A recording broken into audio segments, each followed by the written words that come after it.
नमस्कार, मैं सौरभ शुक्ला और आप देख रहे हैं न्यूज़ 18। ईरान ने ट्रंप नेतन्याहू को खुली चेतावनी दे डाली है। ईरान के राष्ट्रपति मसूद पेजेश्कियान ने अमेरिका के राष्ट्रपति डोनाल्ड ट्रंप और इजराइल के प्रधानमंत्री बेंजामिन नेतन्याहू को सीधी और बेहद कड़ी चेतावनी दी है। यानी ये यूं कहें कि उन्होंने सीधे धमकी दी है, तो यह भी कोई गलत नहीं है। पेजेश्कियान ने साफ कहा है कि ईरान सरेंडर नहीं करेगा, ईरान किसी दबाव में नहीं झुकेगा और अगर युद्ध थोपा गया है तो ईरान आखिरी दम तक लड़ने के लिए तैयार है। ईरान ने ना आज सरेंडर किया है ना कल करेगा। यानी ईरान की सीधी धमकी है ये। ईरानी राष्ट्रपति का कहना है कि अमेरिका की तरफ से ईरान के आत्मसमर्पण की मांग सिर्फ एक सपना है। ईरान को झुकाने की कोशिश की जा रही है, लेकिन तेहरान झुकने के लिए तैयार नहीं है। पेजेश्कियान ने कहा कि यह युद्ध ईरान ने शुरू नहीं किया है, जिसने युद्ध शुरू किया है वही इसे खत्म करेगा। यानी ईरान ने सीधे सीधे अमेरिका और इजराइल को संदेश दे दिया है कि सैन्य दबाव बढ़ाकर तेहरान को बातचीत या सरेंडर के लिए मजबूर नहीं किया जा सकता है। ईरानी राष्ट्रपति ने कहा कि युद्ध शुरू होने से पहले उनकी सरकार बातचीत के जरिए विवाद को सुलझाने की कोशिश कर रही थी, लेकिन हालात धीरे धीरे युद्ध की तरफ बढ़ते चले गए।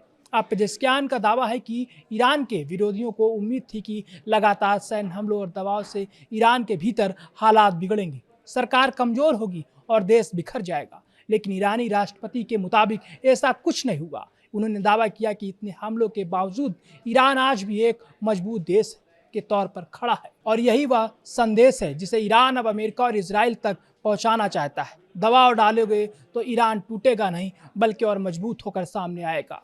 पेजेश्कियान ने यहाँ तक कहा कि ईरान अपने रास्ते पर आगे बढ़ता रहेगा और आने वाले समय में पहले से ज़्यादा मजबूत होकर उभरेगा। यानी तेहरान का रुख साफ है, पीछे हटने का सवाल ही नहीं है। अब बात करते हैं उस चेहरे की जिसको लेकर इस वक्त सबसे ज़्यादा चर्चा हो रही है। ईरान के सर्वोच्च नेता मुस्तफा खमनेई। पेजेश्कियान ने उनके बारे में भी बड़ा बयान दिया है। उन्होंने कहा कि इस समय खमनेई से बातचीत करना मुश्किल है, लेकिन उनकी मौजूदगी ही ईरान की सबसे बड़ी ताकत है। ये बयान इसलिए बेहद अहम है क्योंकि पिछले कुछ समय से मुस्तफा खमनेई की सार्वजनिक मौजूदगी को लेकर लगातार सवाल उठ रहे हैं। इजराइल की तरफ से उनके स्वास्थ्य को लेकर कई तरह के दावे किए गए, उनकी सेहत को लेकर अटकलें लगाई जा रही हैं, लेकिन ईरान इन दावों को लेकर सुरक्षा और स्वास्थ्य से जुड़े कारणों का हवाला देता रहा है। यानी एक तरफ ईरान के अंदर सर्वोच्च नेतृत्व को लेकर सवाल है, तो दूसरी तरफ राष्ट्रपति पेजेश्कियान खुलकर कह रहे हैं कि ईरान कमजोर नहीं हुआ है, बल्कि वह लड़ाई जारी रखने के लिए तैयार है। पेजेश्कियान ने एक और बड़ा दावा किया है। उन्होंने कहा है कि उनके विरोधियों ने सीरिया की तरह ईरान को भी बेहद कम समय में अस्त्र करने या उस पर कब्जा करने की योजना बनाई थी, लेकिन ईरान ने उनकी पूरी प्लानिंग पर पानी फेर दिया। ईरानी राष्ट्रपति के इस बयान का सीधा मतलब है कि तेहरान मानता है कि उसके खिलाफ सिर्फ हवाई हमले या सैन्य कार्रवाई नहीं हो रही, बल्कि उसके शासन और पूरे देश को अस्थिर करने की एक बड़ी रणनीति भी चल रही है।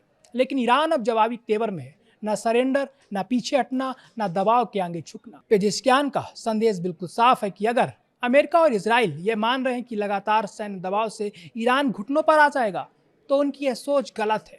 ईरान का दावा है कि वह हमले झेल सकता है, लेकिन सरेंडर नहीं करेगा। अब सबसे बड़ा सवाल यही है, क्या ईरान और अमेरिका के बीच टकराव और ज़्यादा बढ़ेगा? क्या नेतन्याहू की सरकार ईरान पर दबाव और बढ़ाएगी?